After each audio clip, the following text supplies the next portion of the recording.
আপুনি বৰপেটাৰ মানুহ, এটা কথালৈ আপুনি খুব গৰ্ব কৰিব পাৰে যে গোটেই বিভিন্ন কাৰণত অসমৰ ভিতৰতে অসমৰ সভ্যতা সংস্কৃতিৰ ক্ষেত্ৰত বৰপেটাৰ এটা অদ্বিতীয় বৈশিষ্ট্য আছে। বৰপেটাৰ নামঘৰৰ কথাটো আছেই।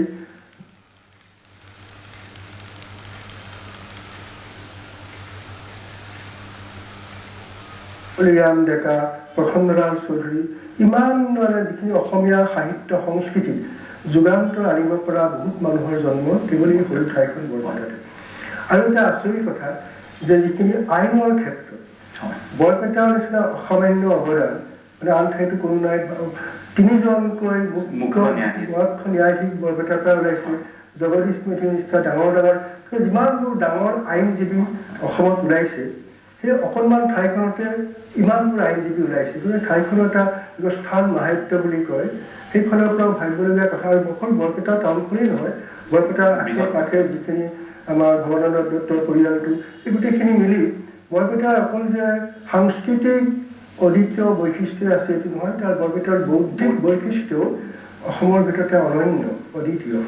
এতিয়া মই এতিয়া জানিব খোজোঁ যে বৰপেটাৰ আপোনালোকৰ যিটো সংস্কৃতিত গীত মাতত নাটকত বৰপেটাৰ এই যে উন্নত সংস্কৃতি, উন্নত বুদ্ধিমত্তা, তাৰ পৰিচয় ফুটি উঠা কিবা ঘটনা বা তেনেকুৱা কিবা আপোনাৰ মনলৈ আহে নেকি? মই সেইটো বুদ্ধিমত্তাৰ ভিতৰতে বুলি মই ভাবোঁ। আমি শৈশৱত যেনেকৈ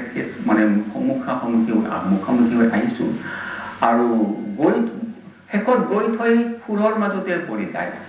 সঁচা কথা ক'বলৈ হ'লে বৰপেটা মানে চব বস্তু সুৰলৈ লৈ আহে। আৰু এইটো কি গুণ মই নাজানো, মইতো সঁচাকৈ সেইটো এটা দিশে।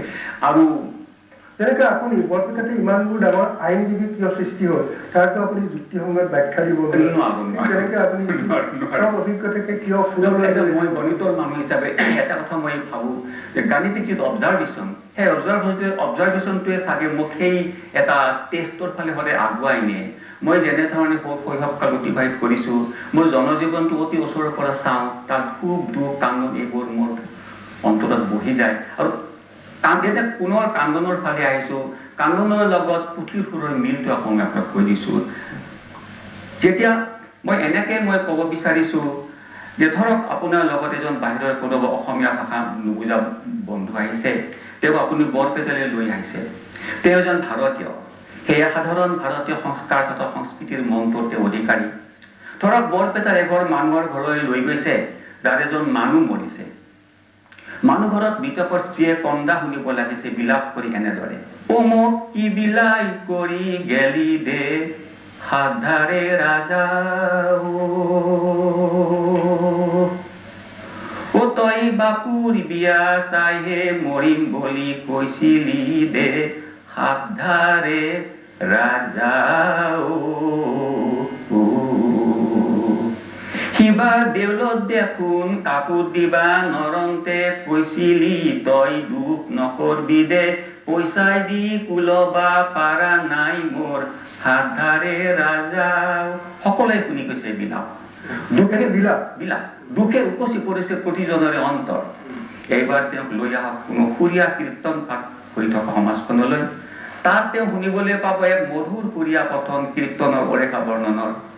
পিতৃ মাতৃ ভাতৃ ভাৰ্যাৰ সংযোগে কত মিলে সন্তোষ, তাহাৰ বিয়োগে কত শোকে কান্দ পায়া মহায়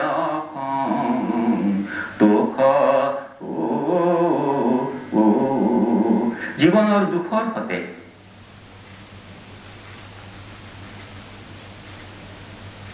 দুই টকা প্ৰতিদিন ভালে থকা চিৰদিন